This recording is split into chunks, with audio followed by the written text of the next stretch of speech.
Hey everybody, welcome back. My name is Greg and I'm on the Anywhere team. That's the team that gets to work with people outside of Cincinnati or Lexington, helping to build communities all over the country. It's awesome. For all you Anywhere people, thanks for doing this. This is really great. We'd love to see the communities that you're building. And for folks that are in Cincinnati or Lexington, man, this group's movement is huge and you are changing the very nature of your cities, and it's awesome. So we've done a whole lot together so far. We've talked about ourselves as disciples. We've talked about regular rhythms, how to hear from God. And in this last video, Rachel talked to us about how to find people of peace, or people that are going to join your group. I'm really excited about what I get to talk about today because it's really, really practical. It answers the question, what the heck am I going to do with all these people? Where am I going to lead them? And it's something that I could have used myself. About 6 months ago, I started a men's group with a group of guys, and I'm gonna be honest, it was pretty bad. And that was mostly because of me. I didn't really know where we were gonna go. I didn't have an idea on what we were gonna do, and maybe that resonates with you. Maybe that's something that has happened to you before. But I think what I'm gonna be able to share with you today can help you out because it helped me out a ton. We have 4 big points that we're gonna cover. 4 big handholds for you to grab onto that'll help you set a mission and a direction for your group. And they are people, passion, problems, and potential. We're gonna unpack all of them, so don't worry about writing those down or anything like that. But let's start with the first one. People. People is how well you know the people that are in your group and how well you can serve them. People is a call to go out to dinner, to have coffee, to spend time with these folks, ask about wives, husbands, girlfriends, family, job. The deeper that you can dive in and learn about these people's lives and what makes them tick, the better your group is gonna go. That intimacy that you set as the group leader is what's gonna be the fuel that'll propel your group further and farther than you can currently comprehend or imagine. And it's really, really good. The next is passion. So as you get to know your people, you're gonna be able to see what makes them tick. What is their driving force? What's that holy discontent that's in them that pulls them out of bed every morning? And as you get to know each person deeper and deeper and understand what makes them who they are and what they were made for, maybe what they were put on this earth for, you'll be able to see overlapping passions in the people that you're serving, and you'll be able to serve them better. Because I don't know if you know this yet, but leading a group or a community is all about how well you can serve those people.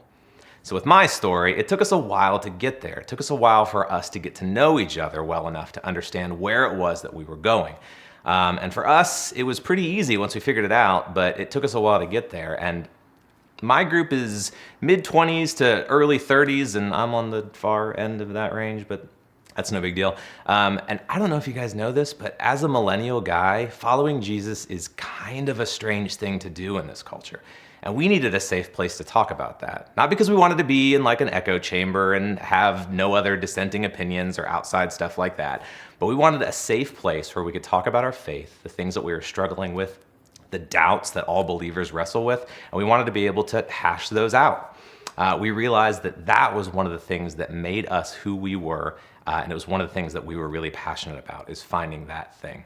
So we had our people, we had our passion. This next one is problems, and problems is a bit of a misnomer, but we needed another word that started with P. Problems is asking yourself the question, what do I love about my community, and what would I change about it? Or what would I love about my neighborhood, what do I change about it? What do I love about my hobby, and what do I change about it? This is a great conversation that you can have with your group or by yourself to figure out where is that gap, where is that place for you to slot in, where's that thing that you can serve, and it can help your group get on mission. So problems, where are you gonna go? And the next part, this last part, is super important, so we're gonna spend some time unpacking it. It's called potential. And yeah, it can be, what do you think the potential of your group is? How big do you think it can be? What impact do you think it can have? But it's more than that. Potential is about correctly discerning or accurately discerning where God is moving in your neighborhood and in your group. Crossroads is an entrepreneurial place. It's part of our core DNA. It's part of our spirit. And we celebrate those who can start and do big things. And that's awesome. But you as a group leader, especially if you're not a group leader, you should not feel any sort of pressure to perform. what you can do is kind of identify where God is moving in your neighborhood or in your group and align with that, because it's much easier to push on something that's already rolling than try to start that momentum yourself. And it's honoring to God, to what God is already doing in your neighborhood, which is really, really good. Two examples of that. One is my friend Dave. Dave leads a community in Columbus, Ohio, and he has about 30 people that are super passionate about giving back and serving their community.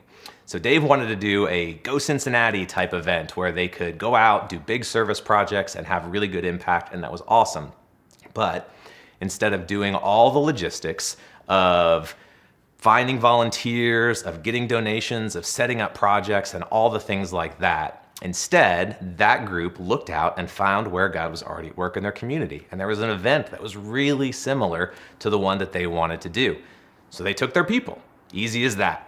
And it's not like an event is going to be like, no, we have too many volunteers, you stay home. They want people to help out. So Dave got to align his group with what God was already doing in his city and have a really big impact. With my group, smaller scale, but still super important. There's a guy in my group who I see grow every single time I see him, and he expressed some desire to lead us through a book that he'd been wanting to tackle. So it was like, great, that's what we're gonna do. We're gonna use the potential and the movement that we see inside people and run after that thing. Now there's two examples of a big volunteer event in Columbus and something that's small that happened in my group, are wildly different, and that's okay. Being able to discern where God is moving, make sure that all of our groups, no matter where we are, have that same structure, but our expression of what we do can be totally different. And that kind of diversity in what our groups go out and do is super important, and it's super healthy. So there's no need to compare yourself to any other group. You do what your people need, what your people are, what their passions are. Go after the problems that you've solved and look for God's potential in the world around you, and you're gonna be set. It's gonna be really, really good. Now, there's a ton of exercises in the area below the video that you can check out. There'll be great discussions to have either with your time with God or maybe with your whole group if you want to dive into this together. Once you're ready, you can watch the next video, which is going to be a little bit different than what we've done so far. The next video is a friend of mine, actually my friend and his wife. They're both my friends. I like them both. And they're going to tell their story of what their group has done. They use all the lessons that we talked about so far, including the one we just did today, to grow and multiply their group and go out in a way that they never thought possible.